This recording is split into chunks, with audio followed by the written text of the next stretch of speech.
Xem ở trên phim thấy cái két sắt nào trộm nó cũng mở được. Vậy thì két sắt an toàn nhất trên thế giới sẽ khủng cỡ nào? Và trộm có mở được hay không? Để mà trả lời câu này cho thật chuẩn thì chúng ta phải chia thế giới ra làm hai nửa két sắt. Nửa thứ nhất là két sắt thương mại. Đây là những chiếc két mà bạn có thể bỏ tiền ra mua. Giới siêu giàu hay là những tập đoàn lớn thường dùng loại này. Nửa thứ hai là những hầm ngầm của chính phủ. Đây có thể nói là những pháo đài dưới lòng đất. Chúng cất giữ vàng và tiền của cả một đất nước. Kích thước và độ dày ở hai thế giới này là hoàn toàn khác biệt. Và chúng ta hãy đi sâu vào từng thế giới xem các kỹ sư đã làm ra những điều điên rồ gì. Hãy bắt đầu với thế giới dân sự trước. Giả sử bạn là một tỷ phú, bạn có những viên kim cương vô giá, bạn có những bản hợp đồng tuyệt mật, bạn muốn mua một chiếc két sắt tốt nhất thế giới để cất chúng. Bạn sẽ đi đâu và tìm két sắt? Câu trả lời là Thụy Sĩ. Đất nước này không chỉ làm ra những chiếc đồng hồ cơ khí tinh xảo, họ còn chế tạo ra chiếc két sắt vĩ đại mang tên là Wadis Ultra 1200. Chiếc két này hiện đang ngồi vững trên ngai vàng của thế giới két sắt thương mại. Chữ Ultra trong tên nó có nghĩa là siêu cấp và nó thực sự siêu cấp thật. Chiếc két này đạt chứng nhận bảo mật cấp độ 7 của châu Âu. Cấp độ 7 rất là khó đạt được bởi vì các ngân hàng bình thường chỉ dùng két cấp độ 3 hoặc là cấp độ 4. Từng đó đã đủ làm kẻ trộm khóc thét rồi. Và để đạt cấp độ 7, chiếc két này phải trải qua những bài kiểm tra vô cùng táo bạo. Các chuyên gia sẽ dùng mọi vũ khí hạng nặng để phá hủy nó, dùng máy khoan lõi kim cương công nghiệp, dùng mỏ hàn nhiệt độ siêu cao để cắt đứt thép như cắt bơ. Họ thậm chí dùng cả thuốc nổ, nhưng chiếc Wadis Ultra này vẫn đứng vững. Bí mật của nó nằm ở độ dày và chất liệu. Cái phần cửa của chiếc két sắt này dày tới 20cm, thân két cũng dày 13cm. Nhưng nếu chỉ là một cục thép dày 20cm thì có gì đặc biệt. Kẻ trộm có nhiều thời gian, chúng có máy khoan tốt và cứ khoan miệt mài rồi sẽ thủng. Các kỹ sư Thụy Sĩ thừa biết điều này, vì thế họ không chỉ dùng thép. Họ đúc cánh cửa bằng một loại vật liệu tổng hợp bí mật. Nó là một ma trận chống khoan phá. Hãy tưởng tượng kẻ trộm mang một cái máy khoan kim cương đến, chúng bắt đầu khoan vào cửa két sắt. Vài cm đầu tiên là thép, mũi khoan đi qua khá dễ dàng, nhưng sau đó mũi khoan chạm vào lớp vật liệu bí mật kia, ngay lập tức mũi khoan bị bào mòn hoặc nó bị kẹt cứng lại, không thể quay thêm được một vòng nào nữa. Động cơ máy khoan rít lên vì quá tải, nhiệt lượng tỏa ra ngùn ngụt. Cuối cùng chiếc máy khoan đắt tiền của kẻ trộm cháy khét lẹt và cánh cửa két thì vẫn cứ trơ ra đấy. Nhưng mà điều tuyệt vời nhất của chiếc két Wadis này không chỉ nằm ở lớp vỏ. Nó là một cái bẫy cơ khí cực kỳ thông minh giấu ở bên trong. Người ta gọi nó là hệ thống khóa chốt kính. Nó hoạt động giống như một cái bẫy chuột khổng lồ. Nằm sâu bên trong cánh cửa, ngay phía sau ổ khóa, có một tấm kính cường lực đặc biệt. Tấm kính này được nối với rất nhiều sợi dây cáp nhỏ. Những sợi dây cáp này lại nối thẳng vào các chốt thép to bằng cổ tay nằm xung quanh viền cửa. Các chốt thép này đang bị nén lại bởi những cái lò xo cực mạnh. Bây giờ giả sử một tên trộm giỏi nhất thế giới xuất hiện, hắn có máy móc thần kỳ khoan xuyên qua được lớp giáp dày 20 phân kia. Mũi khoan của hắn chạm tới cụm khóa bên trong, đang mừng thầm vì sắp thành công, nhưng hắn không biết mình vừa mắc bẫy. Mũi khoan của hắn chạm vào ổ khóa thì đồng thời đâm vỡ tấm kính cường lực vỡ vụn. Ngay sau đó, các sợi dây cáp bị đứt tung, những chiếc lò xo bị nén bấy lâu nay được giải phóng. Chúng bật ra với sức mạnh khủng khiếp. Các chốt thép phụ bị đẩy thẳng ra phía ngoài, cắm phập vào khung két sắt và toàn bộ cánh cửa bị khóa vĩnh viễn ngay lập tức. Lúc này chiếc két sắt đã biến thành một khối kim loại đặc không có khe hở. Ổ khóa điện tử bên ngoài hay tay nắm cửa đều trở nên vô dụng. Kẻ trộm đánh bất lực nhìn, thậm chí ngay cả nhà sản xuất cũng không mở được. Người ta sẽ phải mang máy móc hạng nặng của nhà máy đến, phải tốn rất nhiều tuần để cắt và bóc từng lớp vỏ két ra rồi mới lấy được đồ bên trong. Đó chính là đỉnh cao của cơ khí. 20cm độ dày nhưng chứa đựng cả một bầu trời trí tuệ.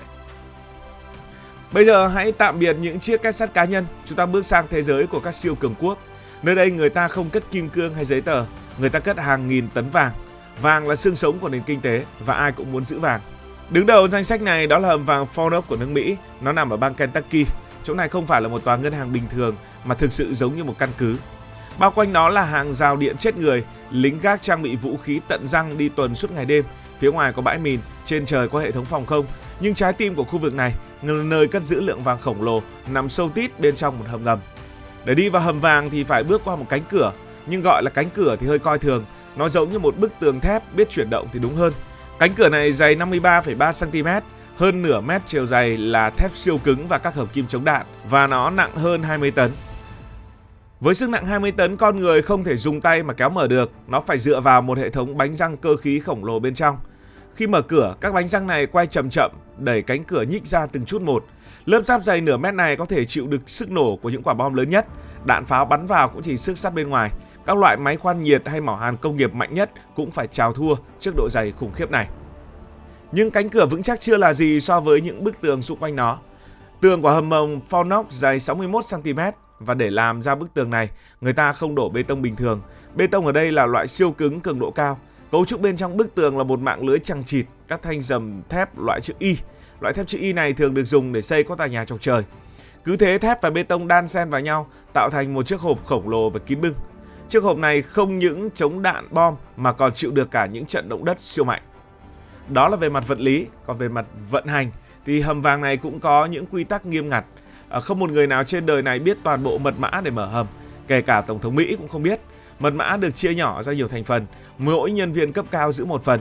Khi cần mở cửa hầm, tất cả những người này phải có mặt cùng một lúc.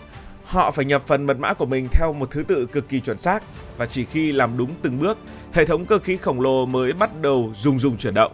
Các chốt thép to bằng bắp đùi mới từ từ rút lại, cánh cửa 20 tấn mới hé mở. Mọi thứ được thiết kế để không một cá nhân nào có thể tự ý vào trong.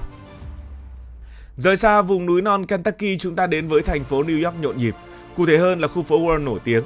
Nơi đây toàn những tòa nhà chọc trời bằng kính sáng bóng, dòng người qua lại hối hả, xe cộ chạy tấp nập. Ít ai ngờ rằng ngay dưới gót giày của họ đang cất giấu một kho báu khổng lồ. Đó là hầm chứa của Ngân hàng Dự trữ Liên bang New York. Lượng vàng cất dưới lòng thành phố này thậm chí còn nhiều hơn cả hầm vàng Fornox.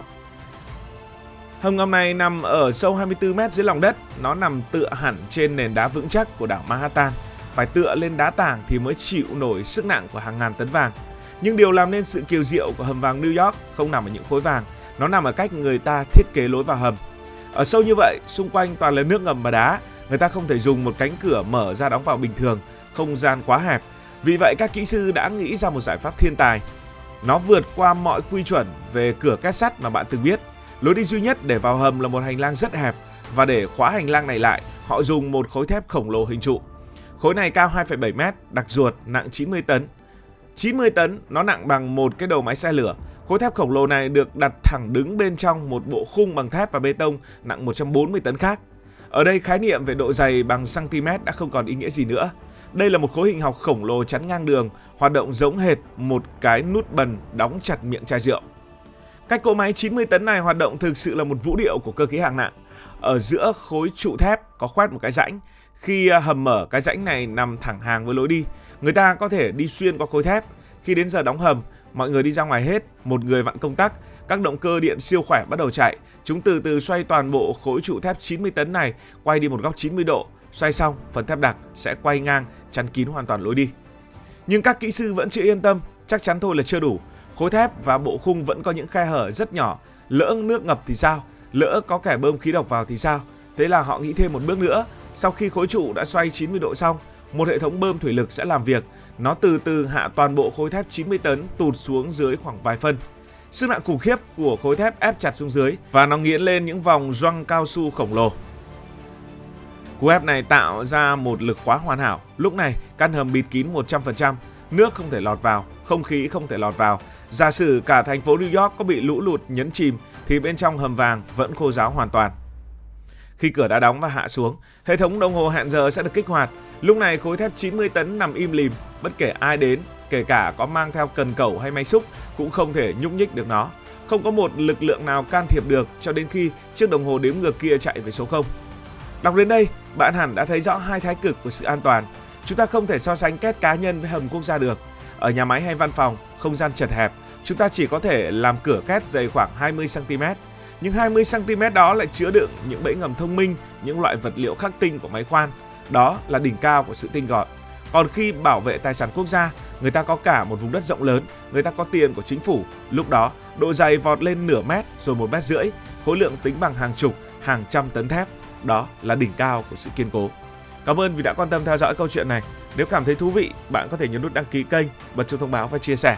Còn bây giờ thì xin được nói lời chào tạm biệt.